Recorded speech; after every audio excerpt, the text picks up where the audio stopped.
السلام علیکم ورحمۃ اللہ وبرکاتہ۔ الحمدللہ رب العالمین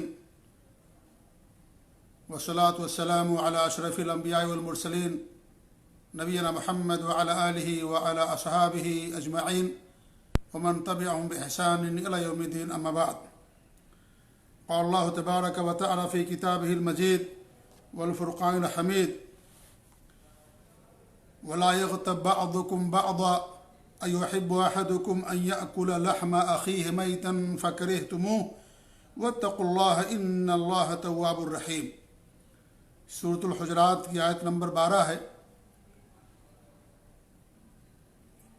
اسی آیت کریمہ میں اللہ رب العالمین نے اس سے پہلے معاشرے میں پائی جانے والی دو برائی کو ذکر کیا تھا، یا دو برائی کو ذکر کیا ہے، جس کی تفصیل کے ساتھ آپ کے سامنے اس کا ذکر ہو چکا ہے۔ آج جس حصے کو پڑھا گیا ہے اس حصے کے اندر اللہ رب العالمین نے ایک تیسری برائی جو آج ہمارے معاشرے کے اندر بڑی کثرت کے ساتھ پائی جاتی ہے، اور اس برائی سے کوئی محفوظ نہیں ہے، چھوٹا ہو یا بڑا، مرد ہو یا عورت، امیر ہو یا غریب، حتیٰ کہ عالم ہو یا جاہل، کوئی بھی اس برائی سے محفوظ نہیں الا من رحم اللہ۔ بہت کم ایسے افراد ہوں گے جو اس برائی سے محفوظ ہوں گے۔ اللہ رب العالمین ہم سب کی حفاظت فرمائے، اور اس خطرناک اور مہلک بیماری اور برائی سے اللہ رب العالمین ہم سب کی حفاظت فرمائے، اور وہ برائی ہے کسی کی غیبت کرنا۔ اللہ تعالیٰ کے ارشاد: وَلَا يَغْتَب بَعْضُكُمْ بَعْضًا، کوئی تم میں سے کسی کی غیبت نہ کرے۔ سختی کے ساتھ ہمیں غیبت کرنے سے منع کر دیا گیا ہے۔ غیبت ہے کیا؟ غیبت کی تعریف ہمارے نبی صلی اللہ علیہ وسلم نے خود حدیث کے اندر فرما دی۔ ہمارے نبی کی حدیث ہے، ابو ہریرہ رضی اللہ تعالیٰ عنہ اس حدیث کی روایت کرنے والے ہیں کہ اللہ کے رسول صلی اللہ علیہ وسلم سوال کیا گیا کہ مل غیبہ، غیبت کیا ہے؟ تو ہمارے نبی نے فرمایا: ذکرک اخاک بما یکرہ، تمہارا اپنے بھائی کو ایسی چیزوں سے یاد کرنا جو اسے ناگوار گزرے۔ قال، تو لوگوں نے کہا یا سوال کرنے والے نے سوال کیا: اور آیت ان کان فیہ ما اقول، آپ کا کیا خیال ہے کہ اگر وہ برائی اس آدمی کے اندر پائی جاتی ہے؟ تو ہمارے نبی نے فرمایا کہ ان کان فیہ ما تقول فقد اغتبتہ، کہ اگر وہ برائی اس کے اندر ہے تم نے اس کی غیبت کی ہے۔ وَإِن لَمْ يَكُنْ فِيهِ مَا تَقُولُ فَقَدْ بَهَتَّهُ، اور اگر وہ برائی اس کے اندر نہیں ہے تم نے اس پر الزام تراشی کی، اس پر تم نے بہتان لگایا، الزام لگایا۔ صحیح مسلم کی روایت ہے۔ تو اس حدیث سے غیبت کیا ہے واضح طور پر معلوم ہو گیا کہ کسی بھی انسان کے اندر پائی جانے والی برائی کو اس کے پیٹھ پیچھے بیان کرنا، اس کی غیر موجودگی میں بیان کرنا، اسے غیبت کہا جاتا ہے۔ اگر وہ برائی اس کے اندر موجود ہے تو یہ غیبت ہے، اگر برائی موجود نہیں ہے تو ہم نے گویا کہ اس کے اوپر الزام لگا دیا، بہتان لگا دیا، اور یہ غیبت سے بھی بڑا جرم ہے۔ دونوں بڑے جرم ہیں، لیکن غیبت سے بڑا جرم یہ ہے کہ کسی بندے کے اوپر ہم الزام تراشی کریں اور اس کی شخصیت سے یا اس کی ذات سے ایسی برائی کو جوڑ دیں، ایسے عیب کو جوڑ دیں جو عیب اور برائی اس کے اندر نہ پائی جاتی ہو، تو الزام تراشی ہے۔ ملتے جلتے تین طرح کی برائیاں ہوتی ہیں۔ ایک غیبت کا مطلب یہ ہے کہ کسی کے اندر پائی جانے والی برائی کو اس کی غیر موجودگی میں بیان کرنا۔ اس سے بڑا جرم ہے چغل خوری۔ چغل خوری کا مطلب یہ ہے کہ پیٹھ پیچھے غیر موجودگی میں کسی آدمی کی برائی اور خامیوں کو کسی دوسرے کے سامنے بیان کرنا، اور مقصد یہ ہو کہ ان دونوں کے درمیان عداوت پیدا کرنا، دونوں کے درمیان عداوت اور دشمنی اور فساد پیدا کرنے کے لیے کسی کی غیبت کرنا، برائیوں کو بیان کرنا۔ اس میں کبھی کبھی انسان الزام تراشی بھی کرتا ہے، اور اس طریقے سے بہتان تراشی بھی کرتا ہے۔ تو یہ غیبت سے بڑا جرم ہے نمیمہ، چغل خوری کرنا، اور اس سے بڑا جرم یہ ہے کہ کسی پر الزام تراشی کرنا۔ اگر نمیمہ کے اندر الزام تراشی آ گئی تو وہ بھی اس کے اندر داخل ہو گیا، ورنہ اگر الزام تراشی نہیں ہے صرف برائیوں کو بیان کرنا تاکہ دونوں کے درمیان عداوت اور دشمنی پیدا ہو تو یہ تو چغل خوری ہو گئی. لیکن اگر الزام تراشی تک آ جائے تو یہ اس سے بھی بڑا جرم ہوتا ہے. تو غیبت اور نمیمہ، چغل خوری اور بہتان تراشی، یہ تینوں شریعت کے اندر بہت بڑے جرم کہلاتے ہیں اور بڑے گناہوں میں سے ہیں. اس آیت کریمہ میں غیبت سے ہمیں منع کیا گیا ہے. تو جب غیبت سے منع کر دیا گیا تو چغل خوری سے بھی منع کر دیا گیا. چغل خوری غیبت سے بڑا جرم ہے، لہذا وہ بھی اس کے اندر شامل ہو گیا، کیونکہ ہر چغل خور غیبت کرنے والا ہوتا ہے. تو چغل خوری بھی اس کے اندر آ گئی. اس غیبت کی جہاں مذمت بیان کی گئی، غیبت سے منع کیا گیا، وہیں گویا کہ ہمیں چغل خوری سے بھی منع کر دیا گیا. اگرچہ چغل خوری کا ذکر قرآن میں نہیں ہے، لیکن ہر چغل خور غیبت کرنے والا ہے، لہذا اس طریقے سے وہ غیبت کے اندر داخل ہو جائے گا. تو غیبت بہت بڑا جرم ہے شریعت کے اندر. اس آیت کریمہ سے معلوم ہوا اللہ رب العالمین نے ہمیں اس سے منع کیا ہے. اس طریقے سے اللہ تعالیٰ کا ارشاد ہے وَيْلٌ لِكُلِّ هُمَزَةٍ لُمَزَةٍ. یہ 30ویں پارے کی آیت ہے، صورت ہے. بہت سارے بھائیوں کو یاد ہوگی، یاد ہونی چاہیے صورتیں، کہ اللہ فرماتا کہ ویل ہے عیب ٹٹولنے والے کے لیے اور غیبت کرنے والے کے لیے. وَيْلٌ لِكُلِّ هُمَزَةٍ لُمَزَةٍ، لمزہ غیبت کرنے والا. اس کے اور بھی معنی بیان کیے گئے ہیں، لیکن غیبت بھی اس کے اندر شامل اور داخل ہے. تو اس کے لیے ویل ہے، بربادی ہے غیبت کرنے والے کے لیے. اس طریقے سے اللہ تعالیٰ کا ارشاد ہے حماز مشاء بنمیم، طعنے دینے والا اور عیب بیان کرنے والا اور چغلیاں کرنے والا. تو حماز مشاء بنمیم یہ کفار کی عادت بیان کی گئی ہے. ایک مسلمان چغل خوری نہیں کرتا ہے اور نہ ہی کسی کی غیبت بیان کرتا ہے. تو اس طریقے سے آیت کریمہ کے اندر گویا کہ ہمیں اس سے منع کیا گیا. اس طریقے سے حدیث بہت ساری ہیں جن حدیثوں میں غیبت سے منع کیا گیا. تو غیبت کا مطلب کیا ہوا؟ غیبت کا مطلب یہ ہو گیا حدیث کی روشنی میں کہ کسی کے اندر جو برائی ہے اس کی پیٹھ پیچھے بیان کرنا. اب وہ برائی چاہے انسان صراحت کے ساتھ بیان کرے یا اس کی نقل کر کے دکھائے یا اشارتاً کیا جائے یا لکھ کر کے کسی کی برائی بیان کیا جائے، جو بھی طریقہ انسان اپنائے وہ غیبت کہلاتا ہے.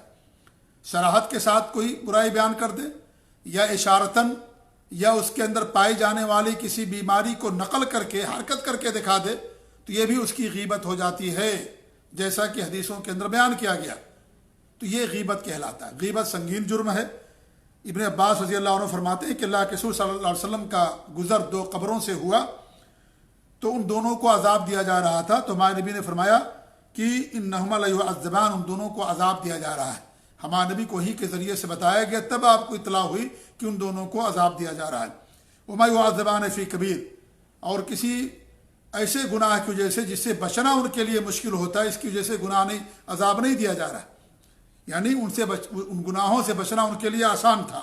اما احدہما، رہا ان میں سے ایک، فکان لا یستتر من بولہ، وہ پیشاب کے چھینٹوں سے محفوظ نہیں رہتا تھا، اپنی حفاظت نہیں کرتا تھا. یعنی پیشاب کرتا تھا تو اس کے چھینٹے کپڑے پر، اس کے جسم پر پڑتے تھے.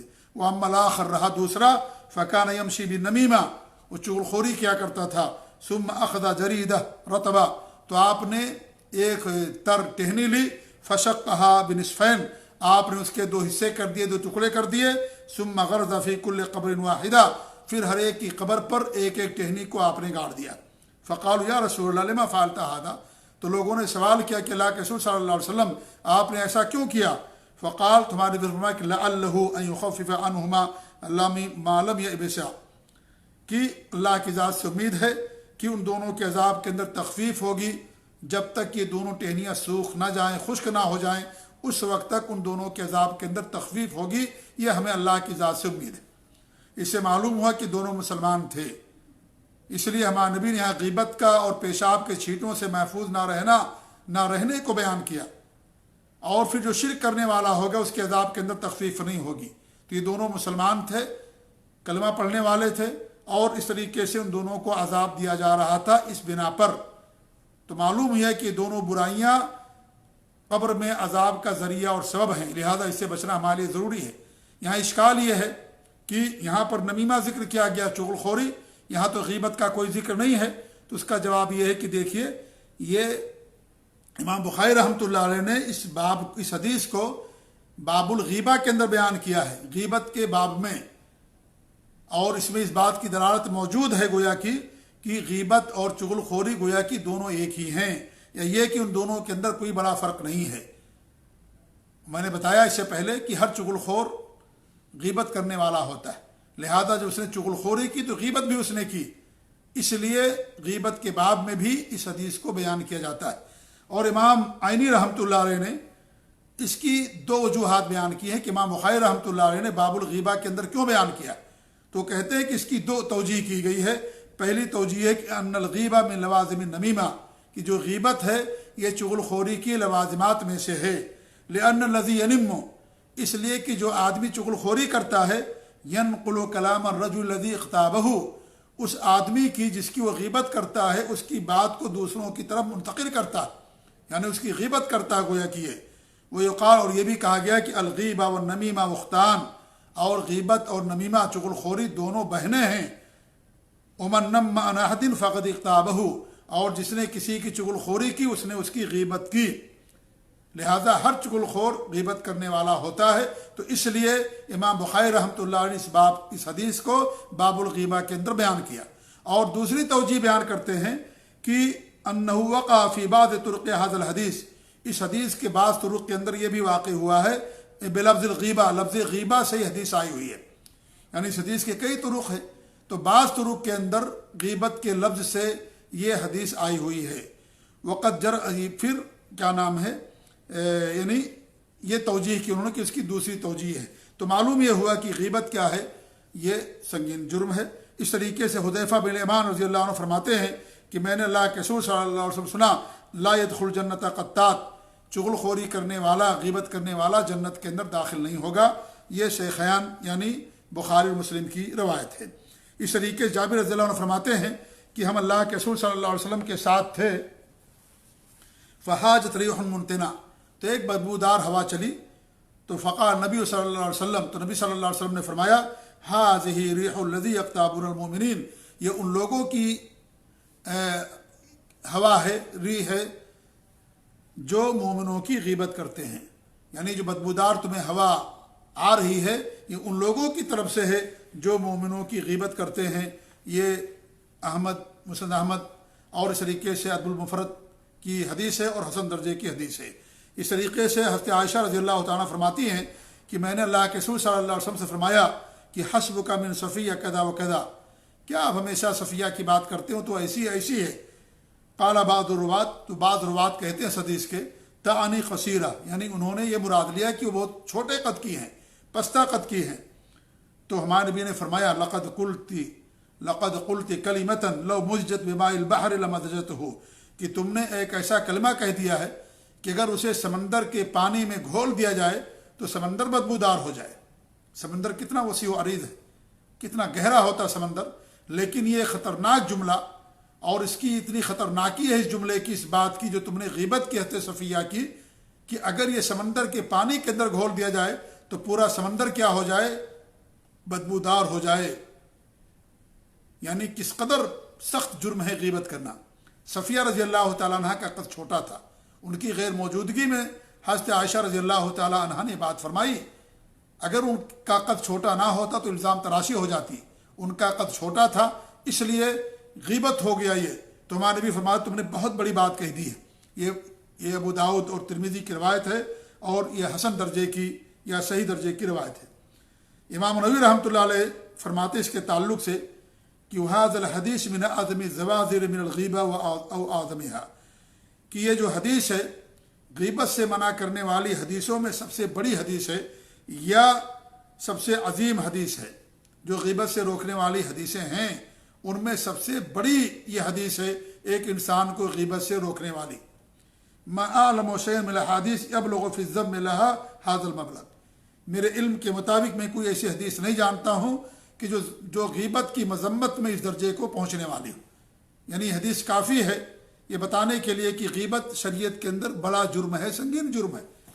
معمولی کلمہ تھا لیکن ہمارے نبی نے فرمایا کہ اگر سمندر کے اندر گھول دیا جائے تو